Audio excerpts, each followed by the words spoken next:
ভাই একটা হেল্প করবি প্লিজ? বলো কেন? আমি শুভজিতের সঙ্গে ঘুরতে যাচ্ছি আর আমি বাবাকে বলেছি যে আমি তোদের বাড়িতে যাচ্ছি, তাই বাবা কিছু জিজ্ঞাসা করে, তুই প্লিজ বলিস যে আমি সত্যি তোদের বাড়িতে গেছি। আমাকে একটা হেল্প কর না ভাই। শুনি একটু। আমি জিতের সাথে দীঘা যাব আর আমি বাড়িতে বলেছি যে আমি তোদের বাড়িতে যাব। তুই এক কাজ করবি, আজকে রাত্রে 10টার সময় তুই আমাকে ফোন করবি, আমার বাবার সামনে বসে থাকবে, আমি ফোনটা লাউডে দেবো।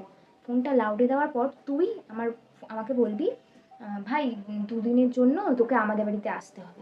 আর এমন ভাবে বলবি যেন খুব দরকার, আমাকে যেতেই হবে আর 2 দিন থাকতেই হবে। কথা ছিল ভাই।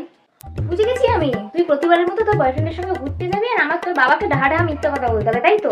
হ্যাঁ শোন, 7 তারিখে ওর বার্থডে আর 7 তারিখে তো তোর মায়েরও বার্থডে। তুই আজকে রাত্রে আমার বাবাকে ফোন করবি, ফোন করে বলবি যে কাকু 7 তারিখে আমার মায়ের বার্থডে, তো ও মধুকে আমি ইনভাইট করেছি, তুমি প্লিজ ওকে সকাল সকাল পাঠিয়ে দিও।